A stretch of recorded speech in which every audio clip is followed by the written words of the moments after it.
Welcome back to the City Talk. Thank you for tuning in. I am your host, Tony J. He's my co-host, East J. China. My uncle, your uncle, and everybody uncle. Hey, Uncle L. That be me. And today we got two special guests for you today. Give it, drum roll. Come on, drum roll. We have Pastors Clarence and Curtine Bibbins. Yes. Absolutely. And so today, you don't want to miss this, and we're going to be talking about life lessons. What life taught you, or what life lessons that was taught to you by grandma, grandpa, dad, mom, that is still sticking with you today, that you still resonates with you today. So as you know, we always start with our special guest. So take it away, y'all. Share with the people what life lessons that was taught to you and still helps you today. Well, firstly, I guess I should introduce myself. I'm the, should I say, Right Reverend? You would say it however you want to say it. Okay, is that good for you? Good for you. But as I sit here and my nephew started to bring in the topic of the day, love came to my mind.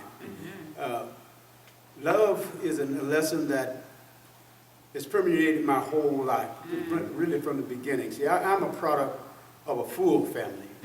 Most of us country folk know what I mean by a full family. Grandparents on both sides, aunts and uncles and the whole ball of wax. And started out with my father's mother. She wasn't a particularly, how should I say it, individual that expressed a lot of love, but you know she loved you because she would call you up and see you coming down the road, and she would run in and prepare a dish for when you walk into the house. There was something for you on the table, and it wasn't. And this was pre-microwave time, when it would always be warm at the correct temperature. So that let you know that she had love for you. And to take it further, even on my mother's side, it was pretty much the same situation where I had grandfather and grandmothers and great-grandmothers, and they loved you to death. They were strict disciplinarians, but they loved you to the nth degree. And you always knew, even though sometimes you got not corporal punishment, you got a whooping. It was almost corporal punishment. Women back then was not right. but the point was that they loved you so much that they wanted you to be on the straight and narrow, to always be in there. That's how we knew about love. And as we grew into young men and young women, nature starts to play its part, and we think what we think about is sensual love or natural love. But it's just a manifestation of the godly love, because as we go on into life, we find that what life has to offer us is not based on love. It's based on greed. It's based on what I would call what you've done for me lately. And that type of love, it doesn't last. Then as we grow into our 20s and we progress through our 30s and 40s and 50s, we do the wild side. And but the love that has been orchestrated and demonstrated through us all through the years, it comes back to us, because it goes back to that godly love. That love where God created heaven and earth, and he did all of the creation thing, and then he made man. And it says he put his image into man, and that love that he had for man through all of the years, through all of the time that all the things that we did, all the things that we did not do, we should have done, God was patient. God waited for us. God patiently thought about what we should do, but and a perfect example of love would be in the book of Hosea.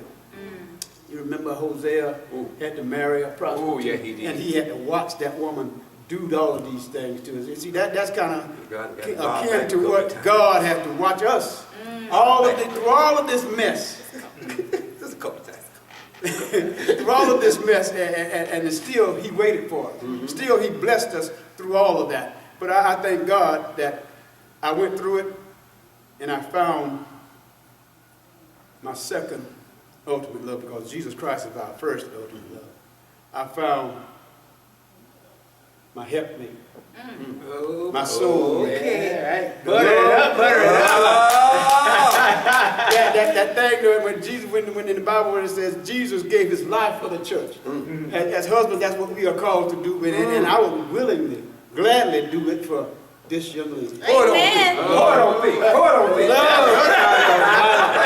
So ultimately, that's what I would say. Love is the key to it all. You know, and not only loving your wife, not only loving your family members, not only loving your church members, but we gotta have love for those who are outside of God's ark of safety. We gotta build relationships with them and understand that we were once at that point. We were once in the same place that they are. And if we don't love them and they understand what true love is, that undying love, that love that will wait for you. When love waits for you, that's true love. You know, I could go on and on, but I don't want to take up too much of my love of my life.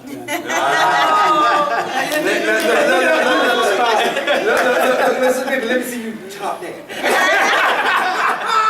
Let me see you top that, okay? Well, thank you, Pastor Bivens. I can talk about the love from a different standpoint. I came from a family of single mother, so my father wasn't there. So love wasn't our center point at that time. So my mom worked. I knew she loved me, but she worked. So as I grew up, I tried to find love in all the wrong places. Without my dad, I didn't have a relationship with my dad until I was grown. So the love that he's talking about, me and a lot more didn't have that type of love. So of course when I met him, I didn't know about this kind of love. I ran, 3 years? Oh, he remember. Because I was afraid. Because I didn't know what true love was. Because I didn't have that father to show me how a man's supposed to love you. Now that I met him and we've grown together, I go back to my family because my mom really didn't know how to, she never said I love you. So I turned that love around to my family to let them know that it's all about love. And we have to tell each other we love each other. We have to show it. Even those we don't like, we still have to show love to them. So my lesson point is, in order to get the love, first know whose you are and who you are. We call that the mirror over here. You gotta look in the mirror, okay? Once you know who you are and whose you are, Yeah. the love is going to come out because it's already planted in you where the love comes from. Man, that's amazing. So let me ask you, what advice can you give maybe somebody's female is watching this and they haven't had the love of a father and they're still searching for love in all the wrong places? You know, I understand like knowing who you are, but how can they get to the point of knowing who they are to get that type of love? First thing, you have to have a relationship with Christ. If you have a relationship with Christ, He's going to lead you. God, like I said, God wants us to know who we are. Once we impart and know who He is, because He is love, once we impart that in Him, the love that we have is going to come out, and we're going to attract those ones that we need to attract. But you got to know who you are, not what somebody else done told you. They might keep saying you're beautiful, but if you don't feel like you're beautiful, you're not going to react or walk or live in the atmosphere of being beautiful. You have to know that you're beautiful and walk that you're beautiful. Man, see, Wow. that is some amazing stuff. Yeah, what are some of the life lessons You you don't want to know my life lessons. I got those life lessons that's really a hard talk life lesson. Don't talk back. Don't talk back. As you can see, he has some issues with I that. had issues. Okay, I really no, but really, a life issues that's taught me a lot is that you have to really listen. That you don't know everything. Because I was one of those people who felt like I knew everything. But guess what? My granny would tell me, "Boy, you don't know everything. Boy, you don't know everything." That was something that came out of her mouth constantly. "Boy, you don't know everything." But you know what? There was a stop sign down the road that taught me that I did not know everything. I did not know everything. So my life lesson was to be able to stop, listen. A great friend of mine told me this, that you can always start over. You can always, even if you're going in the wrong direction, you can stop, pump those brakes, and start over. That's a lesson that could be learned to anyone, regardless of whether you 2, 3, 4, or you 90. You know what? When things are not going the right way and you think you know everything, stop. Pump the brakes. Pump the brakes. Start over. Just start over if it ain't going right. That's a lesson for anybody. Johnny, what's your life lesson that you've learned over these 14 years, 15, 20 years? 12 years. That's okay. You the baby of the bunch. I'm almost 30, no, I'm 23. But one lesson that I've learned so much from, I was blessed enough to get to know my great-grandmother. And she taught me a lot about life, and as well as my mother. And both of their lessons that, you know, they taught me, it coincided together, and it was crazy. I was like, wow, Granny just said that. Now you're telling me that, so I need to listen.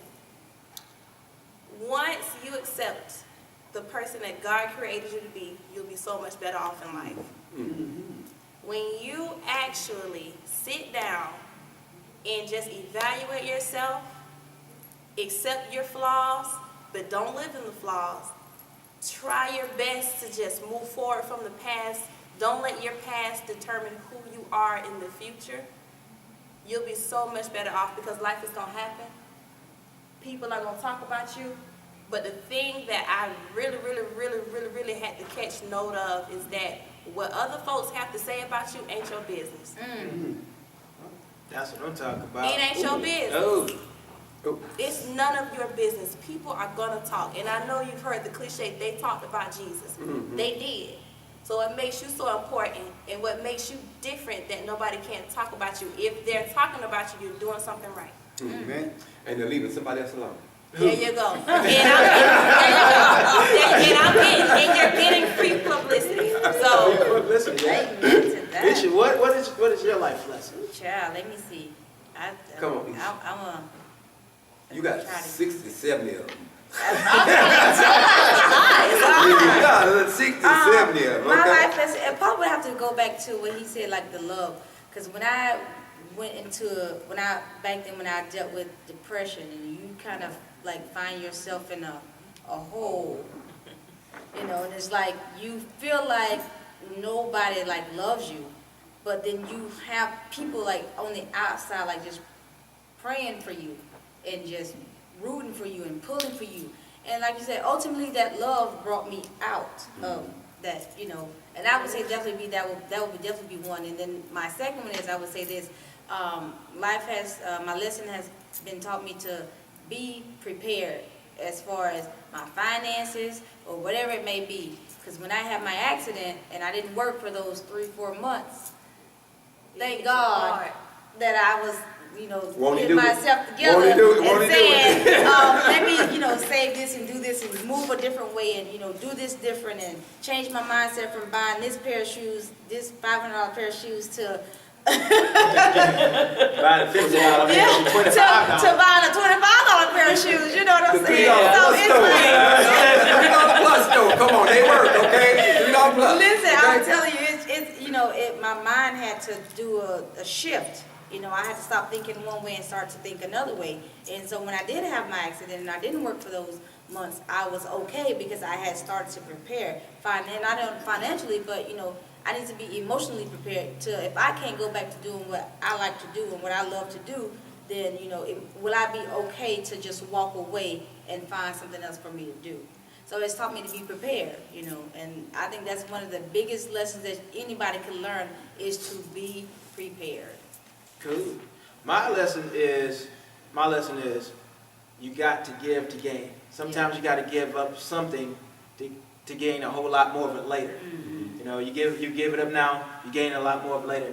And I was sharing with y'all, you know, before we got on, I was about 13, maybe 13, 14, and, you know, me and my dad, we always played checkers. I could never beat him, couldn't do it. I don't care what I tried, but this one particular time, I said, you know what? I studied, this is my time. I'm going to seize my opportunity.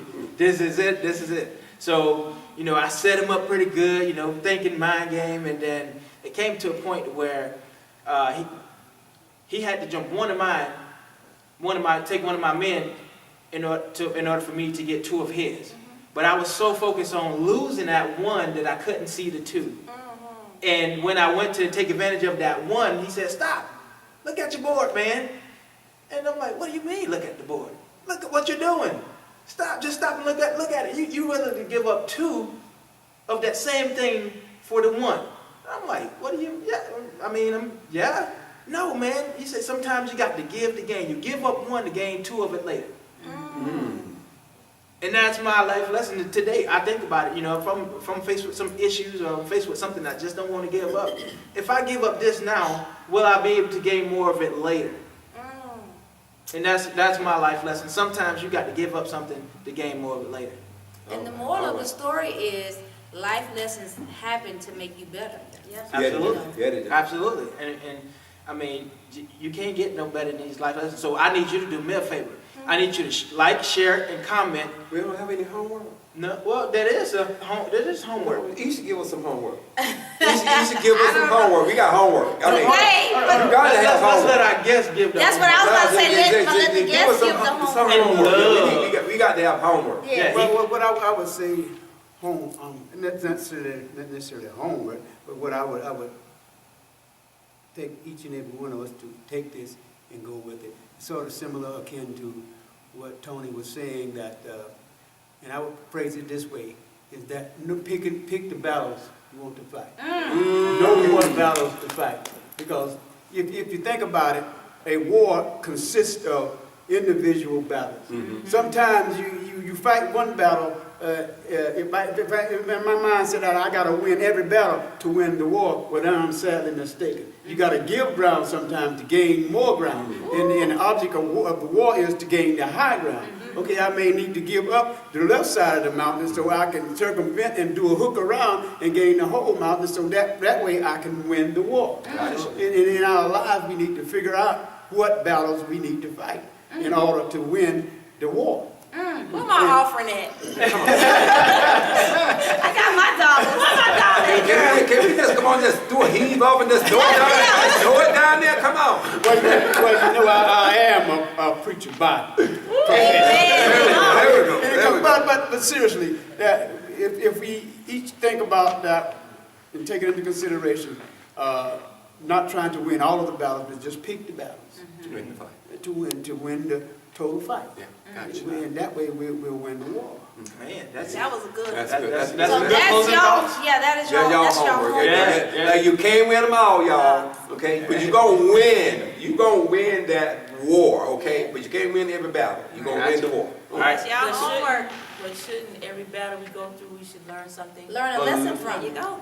Whether You have to by go land, through that. whether by sea, whether by air, one of those you might have to give up. Okay, you gonna give up one of them. Okay, to win that war. Okay.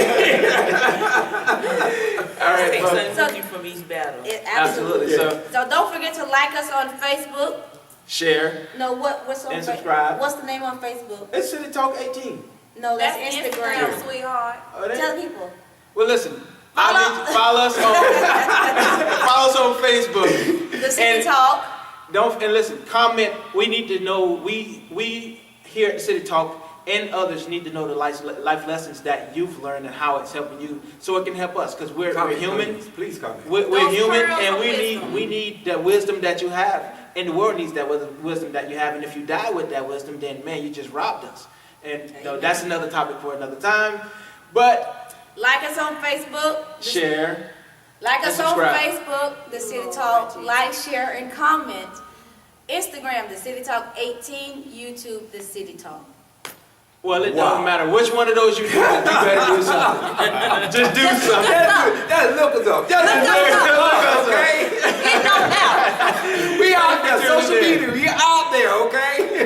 Thank you for tuning in. Have a good day, We folks. love you. All right.